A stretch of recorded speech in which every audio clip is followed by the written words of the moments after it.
All right, the very last sort of element of design and composition, one I'm just going to set aside by itself, a real short one, just kind of wrap it up, because it sort of stands alone, and that really is simply story. And story is just, for us, we just need to be really aware of the fact that our compositions, especially when we're doing art that is photography or design or concept art or, we're rendering set design or a costume design or whatever, we need to be really clear about the story, the idea that we're trying to communicate. So a strong image that isn't just an abstract painting. I guess you can kind of smear some colors together and kind of look at the way that they sort of react to each other, and that can be really fascinating in true abstract art.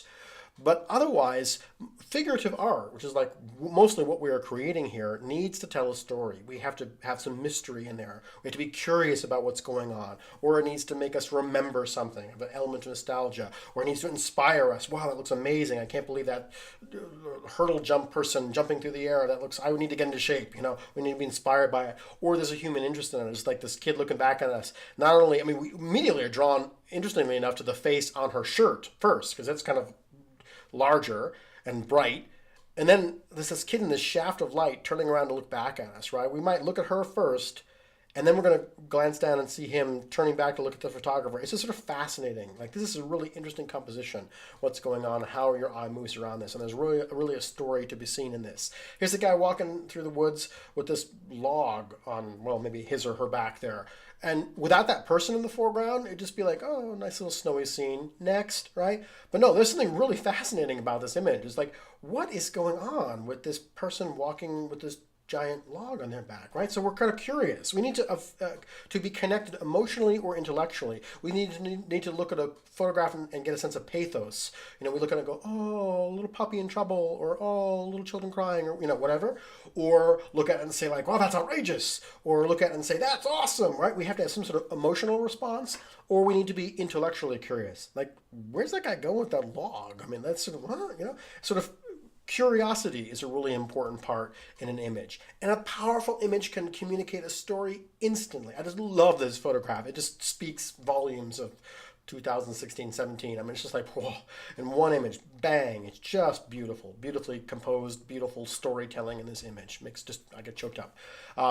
There's great images, illustrations that can just tell a story instantly. A good illustrator like Norman Rockwell can tell a story with a couple of seconds. You can see exactly what's going on in this image. And it doesn't need to be complicated. Even a simple sketch. I'm really intrigued by this. Is this Sherlock Holmes up here? Is it a superhero? Is it the villain? Who is this guy standing up on this rock, backlit on the moon, right? This image probably took a couple of minutes to draw, real quick. Just gonna squeak, squeak, squeak. There it is, done. But boy, is it interesting. I want to know more about who this character is and what's going on. This is certainly a mysterious, evocative mood being created by this. And you don't even need a human in the image to make it interesting. This is a great idea of like, ooh, here's this spooky abandoned house, but somebody's home. What's up with that little bit of light in that little cracked doorway, right? I'm really sort of scared now. Like, what's going on there? Who's in that building? What's happening? I'm curious about it as well. I feel apprehension and curiosity at the same time in this spooky building with the lights on. And we really want to be drawn into an image. We want to, just like this little image is showing, we want to be able to climb into the picture. And if you've composed a picture with enough interest and detail and really adhered to those elements of design and composition, you'll get that story. You'll get that interest in making some of those choices. So when you sit down to draw something, think about angle, think about contrast, think about focus. Like, where do you want the eye to end up, and where are you going to place that in the composition? On a third line, or using the golden rule, or all kinds of stuff.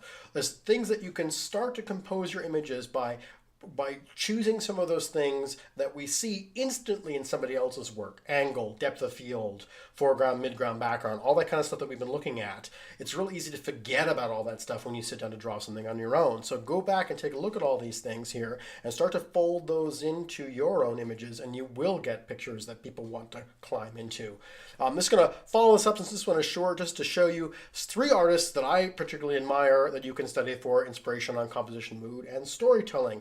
Now, you could pick pretty much any artist who has masterpieces. I mean, this could be an entire term-long class in art appreciation all on its own. But I wanted to draw your attention to Caravaggio, Hokusai, and Norman Rockwell. So Caravaggio, Renaissance bad boy, and kind of the rock star painter of the Renaissance, got into all kinds of trouble, but created some incredibly evocative images. He's one of the first people to really bring in that chiaroscuro we were talking about, that real strong lighting.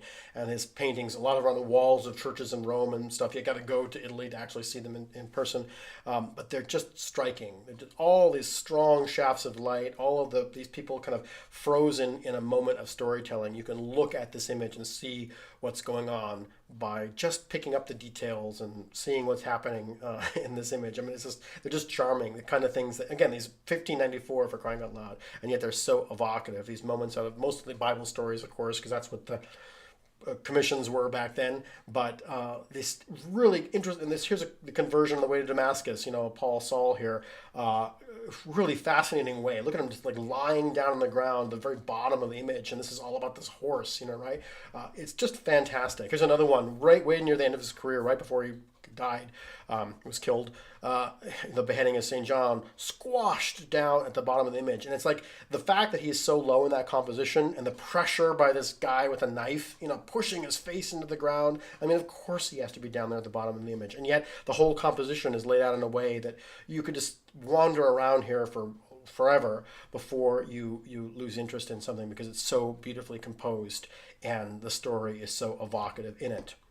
Hokusai, a print artist in Japan in the early 19th century, is very famous for this image. Talk about sort of one iconic image. It's on coffee cups and t-shirts and umbrellas and whatever, right? But this is actually out of a series, the 36 Views of Mount Fuji series. This is one of them that's very lovely, but they're all fantastic. I would really encourage you to check them out. They're just brilliant in terms of the simplicity of their composition. He just has a beautiful way, just uses line and uses all these compositional elements that we're talking about in such an effective way in these very simple prints. So he was creating these sort of block prints. So a lot of times you see different colors and different prints of them, but they're all from his original line art that is just fascinating. So if you're not familiar with his other work beyond just the tsunami, there's a whole lot of beautiful compositions that he has. We looked at this one earlier. I mean, there's so much things going on. The fisherman off this cliff and the haziness in the middle ground and Mount Fuji kind of peeking up in the background and all these lines leading down into the river. I mean, there's just so much going on in these images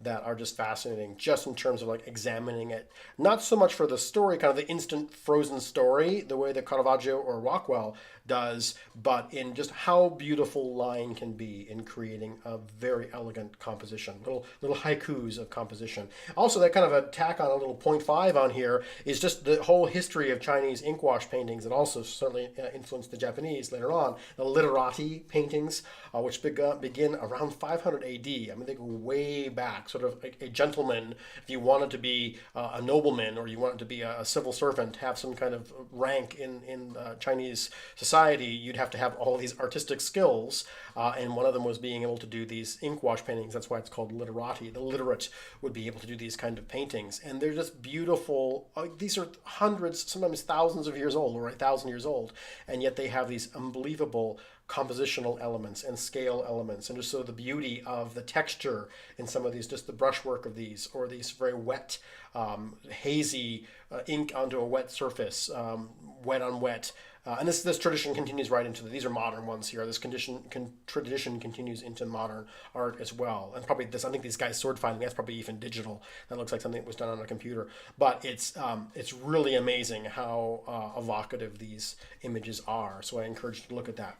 Norman Rockwell, a real favorite of mine, who I think has really suffered a bad rap over the years, sort of during the 20th century was seen as an illustrator, which is what he was. He was an illustrator, right? And so sort of the art critics, saw him as just kind of like a blue-collar guy. Oh, he's just an illustrator, so we can't really take his stuff seriously. He does magazine cover art, for God's sakes. He's not a real artist.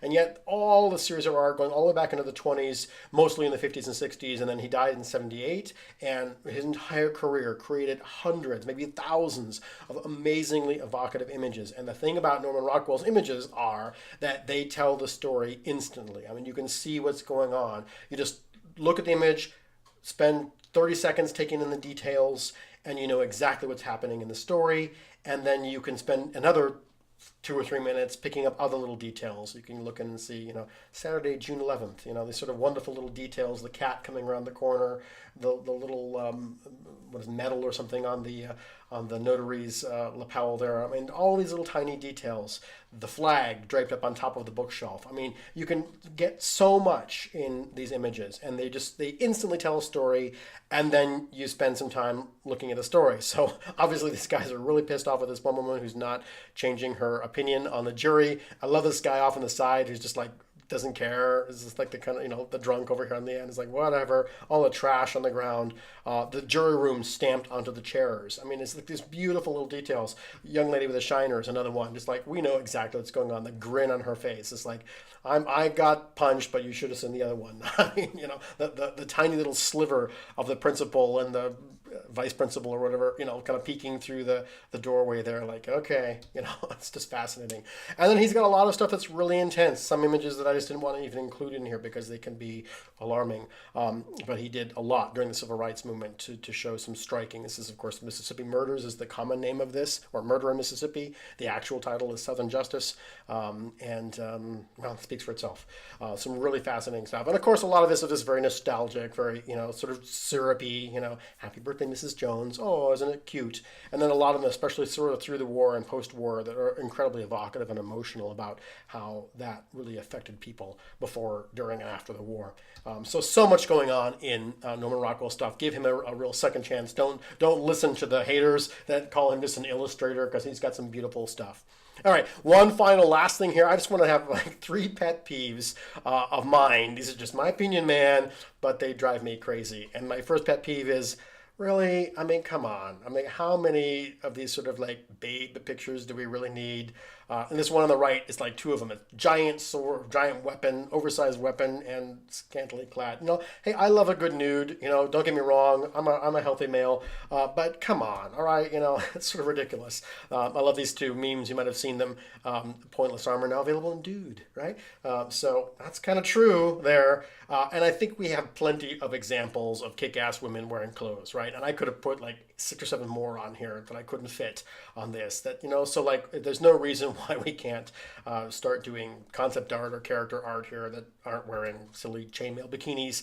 I guess it's a little improvement in this one, I don't know, whatever. But there's a lot. I mean, we can really say, in my opinion, like, okay, this is a little bit more realistic. This is the kind of clothes that you would wear into battle or as an assassin or space commando or whatever it is. To me, that's these little chainmail bikinis are so silly. Like, let's leave those on the kind of dime store novel covers of fantasy paperbacks, circa 1965 or whatever, and move on to things that are a little bit more realistic. My second pet peeve, ridiculously huge armor and weapons. I mean, these are just silly. Like this armor, if this was a normal human being, maybe it's a god, whatever, but a normal human couldn't stand up in this armor. It's like kind of silly. And then of course, even if you could stand up in this, your vision is so blocked by all these giant shoulder pieces and whatever. I don't know, whatever. It's a pet peeve of mine. We've seen it a million times. I mean, come on.